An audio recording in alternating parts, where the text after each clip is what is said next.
Rational और irrational number practice set 1.2, practice set 1.2 Maharashtra board class 8, class 8 का Maharashtra board practice set 1.2 को हम लोग पढ़ने वाले हैं। इसमें दिया है कंपेयर द फॉलोइंग नंबर। तो कंपेयर द फॉलोइंग नंबर जो है ये बहुत ही इजी होता है। देखो अभी कंपेयर करना मतलब क्या होता है, कंपेयर करने का मतलब होता है कि कौन बड़ा है कौन छोटा है या फिर इक्वल है ये बताइए। जैसे मैंने लिख दिया 2 और 3, इनमें कौन बड़ा है, तो 3 बड़ा है, तो इस तरफ जो है सिंबल कर दीजिए।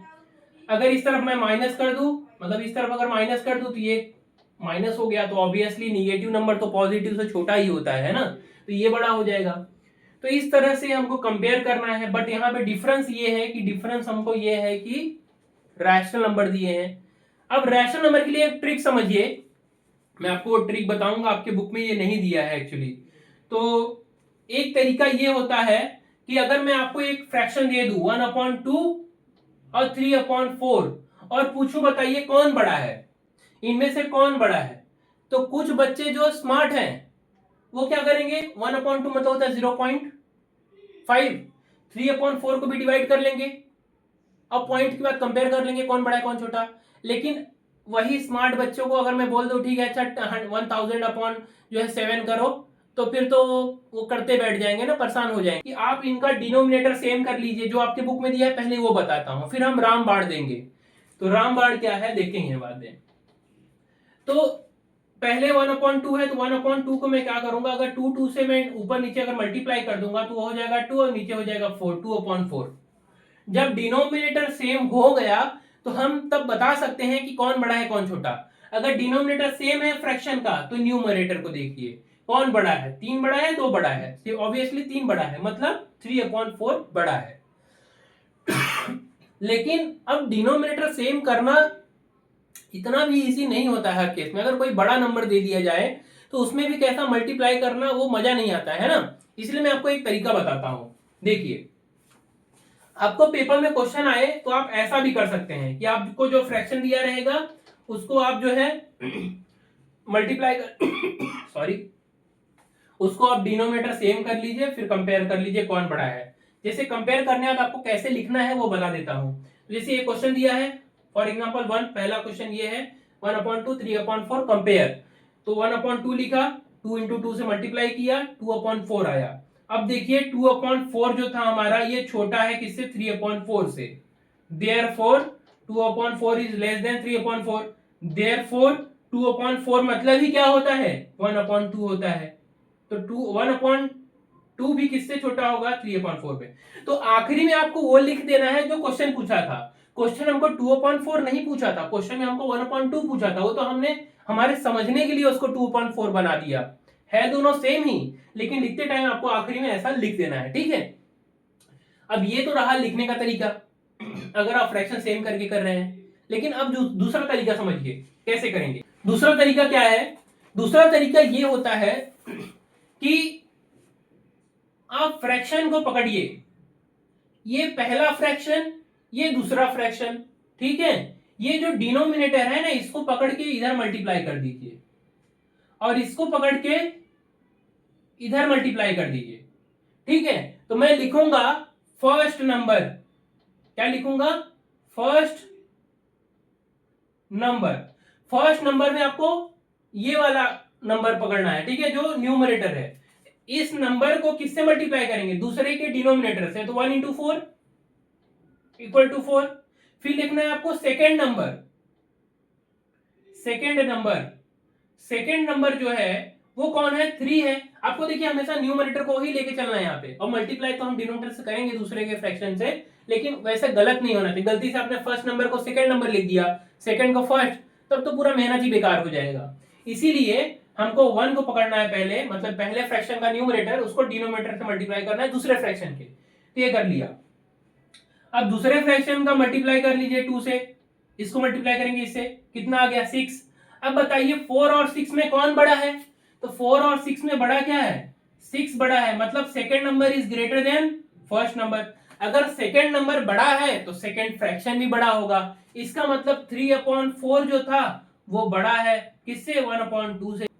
समझे आप, क्या करना है, फर्स्ट नंबर लिखना है, सेकेंड नंबर लिखना है, और जो बड़ा है वही फ्रैक्शन बड़ा हो जाएगा। फर्स्ट नंबर अगर बड़ा आया तो फर्स्ट फ्रैक्शन बड़ा होगा, सेकेंड नंबर बड़ा आया तो सेकेंड फ्रैक्शन बड़ा हो जाएगा। ये इजी है। चलिए कुछ चीजें और समझते हैं। देखिए अब अगर पेपर में आपको कोई क्वेश्चन दे दिया इस तरह से कि 10/3 -10/3 -10/3 और 7/4 में कौन बड़ा है, अरे तब तो इसमें सोचने की जरूरत ही नहीं है ना। इसने अगर माइनस दे दिया है तो ऑब्वियसली कौन बड़ा होगा, पॉजिटिव वाला नंबर बड़ा होगा। तो ऐसे केस में सोचना नहीं है, बस आपको एक सेंटेंस लिखना है कि positive number is greater than negative number. तो बस ऐसा लिख के आपको पॉजिटिव 7/4 इसको ग्रेटर कर देना है -10/3 से। समझे क्या, वही कहना चाह रहा था मैं। अब चलिए मैं एक चीज और करता हूं कि अब दोनों को माइनस लगा देता हूं। अगर दोनों को मैं माइनस लगा दिया तो फिर कौन बड़ा है। अब देखिए हर बार मैं लिखूंगा नहीं, एक बार लिखने का तरीका आपको बता दिया ना। तो अब समझिए सिर्फ क्वेश्चन को, ताकि ज्यादा से ज्यादा जो है टॉपिक कवर हो सके कम समय में। तो 4 का मल्टीप्लाई 10 से ना, पहले वाले नंबर को पकड़िए, फर्स्ट नंबर 4 इंटू 10 मतलब 40 हो गया। 3 इंटू 7 कितना हो गया, 3 इंटू 7 कितना हो गया 21। अब बताइए यहां पे -40 है, यहां पे -21 है, कौन बड़ा है। आपको ये बात पता होगा कि जो निगेटिव मतलब अगर हम लोग माइनस की बात करते हैं तो जो नंबर बड़ा होता है वो छोटा हो जाता है ना। तो बड़ा कौन हो जाएगा, -21 हो जाएगा। कौन बड़ा हो जाएगा, -21 बड़ा हो जाएगा। तो -40 ये छोटा है ये बड़ा है, अगर ये -40 छोटा है तो ये फ्रैक्शन भी छोटा हो जाएगा। इस तरह से आप कर सकते हैं फर्स्ट नंबर सेकंड नंबर निकाल के। तो बहुत ही इजी है। एक क्वेश्चन दिया है 8/7 आपके बुक का है और 0। अब इसमें कौन बड़ा है, अब देखिए ये तो 0 ही हो गया ना। बस आपको ये देखना है ये पॉजिटिव है क्या, ये पॉजिटिव है। 8/7 कितना भी छोटा होगा 0 तो नहीं होगा, 0 पॉइंट कुछ होगा। ऐसा आप समझो, मतलब अगर डिवाइड करके देखेंगे 7 1 जा 7, फिर पॉइंट के बाद कुछ तो आएगा। 0 से बड़ा है, मतलब सिंपली ये बड़ा है ना। Any number is greater than, any positive number is always greater than 0, any positive number is always greater than 0। ऐसा लिख सकते हैं आप, any positive number is always greater than 0, any positive number is always greater than 0। तो इस तरह से 8/7 आपका बड़ा हो गया ये। 0/-9/5। अब 0 बताइए, 0 क्या है, कितना भी है 0 तो 0 हुआ, लेकिन ये तो माइनस हो गया ना भाई, तो सिंपल से वो छोटा हो गया, 0 बड़ा है। इस तरह से देख लीजिएगा। और एक चीज और, अगर डिनोमिनेटर सेम रहे, अगर डिनोमिनेटर सेम रहे तो आपको फर्स्ट नंबर सेकंड नंबर करने की जरूरत नहीं है। अगर डिनोमिनेटर सेम दे दिया जाए, अगर डिनोमिनेटर सेम दे दिया जाए तो फर्स्ट और सेकंड नंबर करने की जरूरत नहीं है। -100/3 और -200/3। अब मुझे ये बताइए, यहां पे डिनोमिनेटर सेम हो गया ना। अगर डिनोमिनेटर अगर सेम है तो जब डिनोमिनेटर सेम रहता है तो हम लोग क्या है, न्यूमरेटर को देखेंगे। डिनोमिनेटर अगर सेम रहा तो न्यूमरेटर को देखेंगे। तो न्यूमरेटर में -100 एक तरफ है, एक तरफ -200 है, तो -100 बड़ा है -200 से। अगर -100 बड़ा है तो ये -100/3 भी बड़ा होगा इससे। तो जब भी डिनोमिनेटर सेम रहे ना तो मल्टीप्लाई करने की जरूरत नहीं है। यही अगर माइनस नहीं होता यहाँ पे तो 100/3 और 200/3 कौन बड़ा होगा, 200 बड़ा होगा। अगर माइनस नहीं रहा तो 200/3 100/3, तो 200/3 जो है 100, 200/3 जो है वो बड़ा होगा। इस तरह से करना है, मतलब डिनोमिनेटर अगर सेम रहा ना तो उस केस में मल्टीप्लाई वगैरह या फिर डिनोमिनेटर कुछ करने की जरूरत है नहीं, सीधा आप किसको देखेंगे, न्यूमरेटर को देखेंगे। न्यूमरेटर जिसका बड़ा वो फ्रैक्शन बड़ा।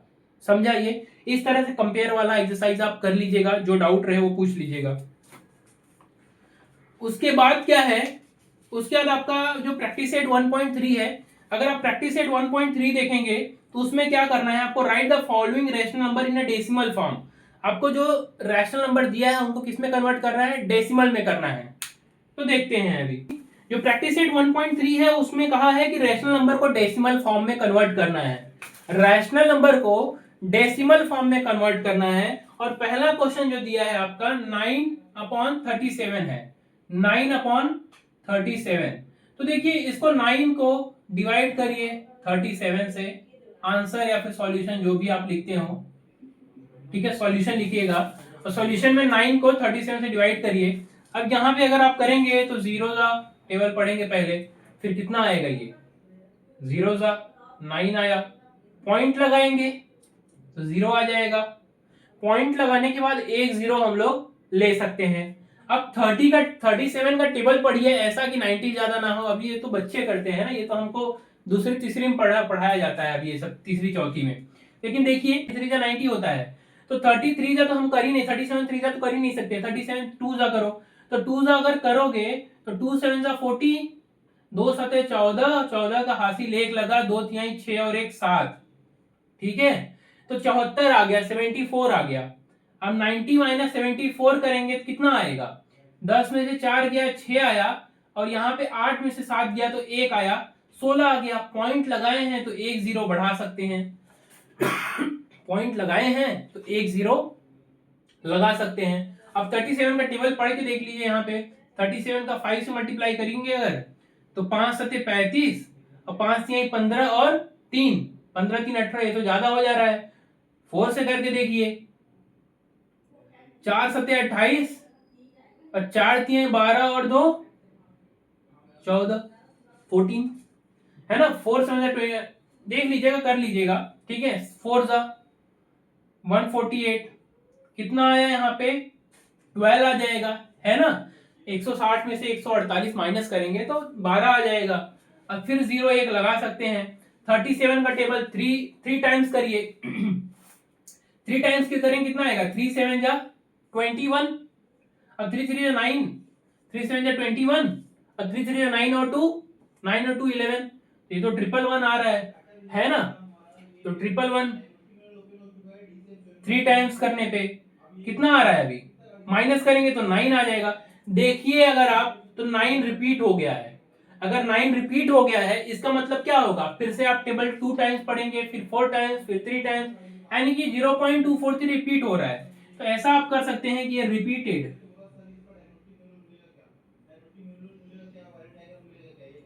तो देयरफॉर जो हमारा डेसिमल फ्रैक्शन आया वो क्या हो गया, 9/37 जो था वो आ गया 0.243, और इसके ऊपर क्या लगा देंगे, ऐसे डॉट डॉट डॉट, मतलब रिपीट हो रहा है 0.24 बार, 0.243 बार।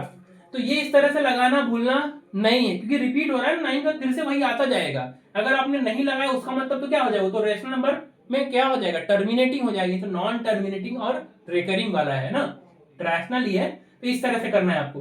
तो बाकी क्वेश्चन आप कर सकते हैं, जिसमें माइनस लगा है ना, माइनस जिसमें लगा है उसको कैसे करना है, सेम इसी तरह से करना है। मैं थोड़ा लिखने का तरीका अलग बताता हूं, कैसे मैं लिखता हूं। मान लीजिए यही क्वेश्चन अगर आपको माइनस में दिया होता ऐसा, तो मैं क्या लिखता, फर्स्ट वी विल फाइंड 9/37, ठीक है। मैं पहले 9/37 फाइंड करूंगा। तो जब हमें 9/37 का वैल्यू मिल गया तो मैं क्या लिखूंगा, देयरफॉर माइनस 9/37 का क्या हो जाएगा, माइनस 0.243 बार आ जाएगा। तो मैं ऐसा करता हूं, मतलब मैं तरीका सेम सॉल्व करूंगा, बस अगर माइनस दे दिया रहा ना तो मैं यहाँ पे एक लाइन ऐसा लिख दूंगा कि पहले हम किसका वैल्यू फाइंड करेंगे, पॉजिटिव नंबर का, और जब पॉजिटिव नंबर का जो आंसर मेरा आएगा उसी को आखिरी में मैं लिख के दे दूंगा इस तरह से, माइनस लगा के, और बॉक्स कर दीजिए कि जो हमारा माइनस अगर लगाएंगे यहाँ पे तो यहाँ माइनस आएगा इस तरह से, माइनस 0.243। तो इस तरह से आप करिएगा क्वेश्चन। मुझे लगता है ये इजी प्रैक्टिस सेट है, ये आप कर लेंगे। अब अगला जो प्रैक्टिस सेट है वो है 1.4। अब हमको इररेशनल नंबर को नंबर लाइन पे दिखाना है। अभी तक हमने क्या किया, रैशनल नंबर को हमने नंबर लाइन पे दिखाया, मतलब सॉरी हमने डेसिमल में कन्वर्ट किया। अब हम लोग इररेशनल नंबर को नंबर लाइन पे दिखाएंगे। हमने पिछले प्रैक्टिस सेट में ये भी किया था, रैशनल नंबर को नंबर लाइन पे दिखाया था। अब हम लोग इररेशनल नंबर को नंबर लाइन पे दिखाएंगे। तो देखिए हम लोग सॉल्व करते हैं अभी। देखिए प्रैक्टिस सेट 1.4 में आपको क्या बोला है कि the number √2 is shown on a number line, steps are given to show √3। अभी अच्छा आप देखेंगे तो इसमें √2 ऑलरेडी आपको शो करके दिया हुआ है, और आपको बोला है कि √3 बताइए। तो मैं ना आपको ये नहीं बताऊंगा अभी, इसके पहले ये तो बहुत इजी आप देखेंगे, अगर यहाँ पे ऑलरेडी बना के दिया है वो तो वैल्यू कोई फाइंड कर लेगा। पहले आप सीखिए कैसे √2 को पॉइंट नंबर लाइन पे दिखाया जाता है। तो देखिए √2 को कैसे नंबर लाइन पे हम लोग बताते हैं। आपको क्या करना है कि सबसे पहला स्केल से देखिए, अब यहाँ पे ना थोड़ा सा ध्यान रखने वाली बात है कि स्केल से आपको ना एक नंबर लाइन ऐसा बना लेना है। यहाँ पे 0 है, ठीक, यहाँ पे 1 है मान लीजिए, सॉरी यहाँ पे 1, मैं 2 लिख रहा हूं, बताइए 1।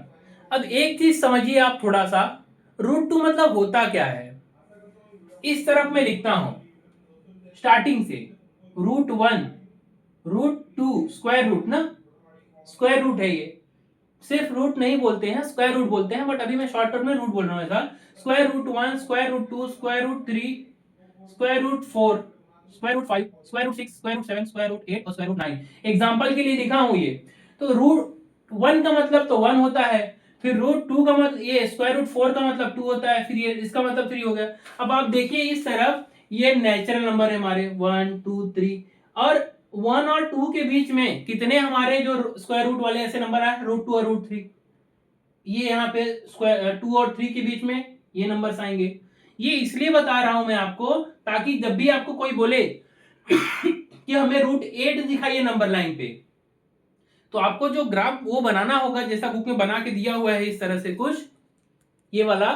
ये आपको अगर कोई बोले रूट आपको 8 बनाना है तो आप डायरेक्ट एक काम कर सकते हैं, 2 से लिखिए, 2 से चालू करिए, और यहाँ पे √8 भी आप लेके तब कर सकते हैं ऐसा, ठीक है। और कोई अगर बोल दे √10 बताइए, √10, तो √10 अगर बोल दे तो √9 मतलब क्या होता है, 3 होता है, मतलब यहाँ 2 और यहाँ 3 के जस्ट बाद क्या आएगा, √10 आएगा। मतलब आपको क्या करना है कि √10 3 से बनाना है आपको, इसलिए मैं ये समझाया आपको। अभी ये समझ में आता होगा। अभी हमको √2 बताना है, जस्ट 1 के बाद आता है वो। तो देखिए आपको क्या करना है, आपके स्केल में 2 सेंटीमीटर का डिस्टेंस लीजिए, 2 सेंटीमीटर या फिर 3 सेंटीमीटर जितना जगह हो। 2 सेंटीमीटर का मतलब ये नहीं है कि आपको यहाँ पे 2 लिखना है, 1 ही लिखना है, हम उसको एक यूनिट कंसीडर कर रहे हैं। 2 सेंटीमीटर को हम लोग क्या कंसीडर कर रहे हैं, एक यूनिट कंसीडर कर रहे हैं, ताकि थोड़ा ना ग्राफ हमारा ये देखने में अच्छा लगे। नहीं तो क्या, अगर 1 सेंटीमीटर का डिस्टेंस ले लेंगे ना तो अच्छा नहीं लगता है देखने में, उसमें मतलब गोबर बन जाता है एकदम से। अभी देखो 0 1 अगर करेंगे तो हमें क्या बनाना है, √2 बनाना है। तो आपको क्या करना है, जितना डिस्टेंस यहाँ पे 0 और 1 के बीच में लिए हैं, जितना डिस्टेंस 0 और 1 के बीच में लिए हैं उतना ही डिस्टेंस ऊपर भी लीजिए, उतना ही डिस्टेंस ऊपर भी लेना है। जितना डिस्टेंस 0 और 1 के बीच में लिया है उतना ही डिस्टेंस ऊपर की तरफ भी ऐसा लेना है, ठीक है। उसके बाद आपका जो राउंडर होता है ना, राउंडर को यहाँ पे रखिए, पिन पॉइंट को, पेंसिल पॉइंट को यहाँ पे, और एक आर्क आपको कट करना है इस तरह से, ठीक है। यहाँ पे 0 पे ये पॉइंट पे रखिए और यहाँ से एक आर्क कट करना है, तो इस तरह से कुछ आर्क कट होगा, और ये जो आर्क कट होगा ये आपको दे देगा 0, ये √2 दे देगा। अब ये √2 क्यों है, कैसे आया ये, इसको हम पाइथागोरस थ्योरम से पता करेंगे। तो यहां से मैं एक लाइन ऐसा बनाता हूं, ठीक है, यहां से मैं एक ये बनाता हूं लाइन, और ये हो गया हमारा 90 डिग्री। तो अगर मैं इसका नामकरण कर दूं तो जैसे ये ए हो गया, ये बी हो गया, और ये सी हो गया, ठीक है, ये सी हो गया। और यहां पे कुछ भी एक मैं लिख दूं, जो भी लिखना है जाने दीजिए, भी रहने देता हूं। तो ए बी, आपको पता होगा पाइथागोरस थ्योरम, ये हाइपोट अगर ये 90 डिग्री है तो 90 डिग्री के अपोजिट साइड जो होता है हाइपोटेनियस होता है। तो हाइपोटेनियस का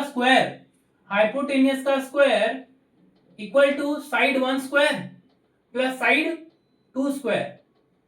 हाइपोटेनियस का square equal to side 1 square plus side 2 square. बहुत बच्चे इसको भी ऐसा भी कहते हैं कि जो हाइपोटेनियस है इसका स्क्वायर इक्वल टू बेस का स्क्वायर प्लस हाइट का स्क्वायर, चाहे कुछ भी लिखिए बात वही है, ठीक है, side 1 square plus side 2 square. अब देखिए यहां से यहां तक का डिस्टेंस हमको निकालना है, मतलब ए बी का वैल्यू हमको निकालना है। A B square equal to B C square plus A C square. अब किताब में थोड़ा अलग तरीके से यहाँ पे ए सी लिखा रहेगा, ये तो वो सब कोई फर्क नहीं पड़ता, आप जैसा लिख रहे हैं वैसा करिए, बाय पीजीटी, पाइथागोरस थ्योरम। यहां पे लिख लीजिएगा in triangle A B C angle B C A या फिर ए सी बी दोनों चलेगा, इक्वल टू कितना है 90 डिग्री। तो जब भी आप पाइथागोरस लगाते हैं ना, इतना लिखना जरूरी होता है कि ट्रायंगल एबीसी है जिसमें एसीबी एंगल 90 डिग्री है, देयरफॉर बाय पाइथागोरस थ्योरम। इस तरह से एबी स्क्वायर का वैल्यू है इसके प्लस इसके बराबर। अभी ये बताइए, एक यूनिट था, आप भले ही 2 सेंटीमीटर लिए था, लेकिन मैं बोल रहा हूं एक यूनिट कंसिडर करने के लिए, एक यूनिट है ये, एक यूनिट ये, एक यूनिट ये, तो 1 का स्क्वायर प्लस 1 का स्क्वायर, तो 1 का स्क्वायर 1 और 1 का स्क्वायर 1 इक्वल टू 2 का 2 हो गया। और ये ए स्क्वायर है, taking square root on both side, तो ए स्क्वायर का हट जाएगा स्क्वायर, तो ये और यहाँ पे स्क्वायर रूट लग जाएगा। तो ए का वैल्यू क्या आ गया √2। ये ए का जितना वैल्यू रहेगा वही आपका यहाँ पे जो पॉइंट है उसका वैल्यू है, क्योंकि आर्क तो हमने यहीं से मारा है ना, जो डिस्टेंस हमने कवर किया था वही तो पॉइंट यहाँ पे गया है ना, इसीलिए वो हमारा क्या हो जाएगा, √2 हो जाएगा, जो ए का वैल्यू है।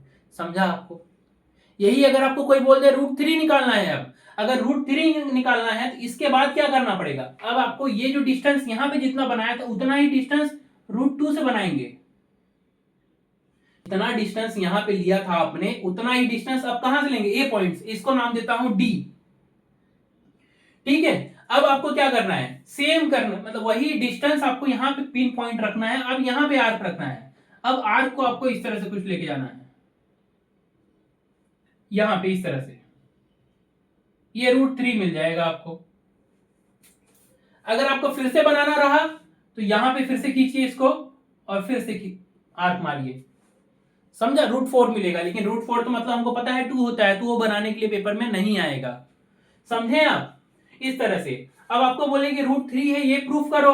तो ट्रायंगल कौन सा है, देखिए, अगर आप, मैं इसको नाम दे दूं ई, नाम दे दूं इस पॉइंट को ई अगर नाम दे दूं, तो मैं डायग्राम को थोड़ा इधर बनाता हूं, उसी चीज को यहां बनाता हूं। देखिए यहाँ पे ये 0 था, ये आपका पॉइंट क्या था, डी, यहाँ पे पॉइंट टी दे देता हूं, 0 है यहाँ पे, ये 0 था, इसको मैं ए दिया हूं नाम, ये है डी है नाम, ये 0 है। यहां से आपका ये डॉटेड लाइन यहाँ पे ऐसा गया है और यहाँ पे इस तरह से आया है, और ये जो पॉइंट आया है यहाँ पे √3 आया था। ठीक है, ऐसा ही कुछ है। ये यहां से यहां तक की वैल्यू हमको निकालना है। देखिए, अब हमको यहां से यहां तक की वैल्यू निकालना है, लेकिन हमको तो पता है ये तो दूरी √2 है ना, ये दूरी कितना है, ये दूरी तो √2 है। अभी हमने निकाला यहां से यहां तक की वैल्यू कितनी है, √2 है ये, तो ये √2 है। तो फिर से लगाइए पाइथागोरस। अब यहाँ पे ADE है अगर, तो और in triangle EDA, angle EDA कितना है आपका, 90 डिग्री। तो देखिए जो आपका AE का वैल्यू है, AE का स्क्वायर इक्वल टू ED का स्क्वायर प्लस AD का square by Pythagoras theorem. AE का वैल्यू निकालना है, ED कितना है, ED तो 1 है, 1 ही यूनिट, ऊपर की तरफ कितना वैल्यू लिया है, 1 यूनिट, तो वो हो गया 1। AD कितना है, देखो AD तो हमने निकाला था, √2 था, तो √2 का स्क्वायर, अब √2 का स्क्वायर करेंगे तो रूट हट जाएगा, मतलब 2 आ जाएगा, और 1 का स्क्वायर तो 1 ही होता है, 1 + 2 कितना हो गया, 3 हो गया, और AE का स्क्वायर का अगर स्क्वायर रूट ले लेंगे तो कितना आ जाएगा, √3 आ जाएगा। इस तरह से आपका AE का वैल्यू आ गया √3। इसी तरह से आपको करना है। तो ये समझा आपको? नहीं समझा होगा तो जरूर कमेंट करिए, मैं फिर से इसको डिटेल में बताऊंगा, और एक PHP टूल होता है उस पर मैं बना के बता दूंगा अगर आपको ऐसा नहीं समझा होगा तो।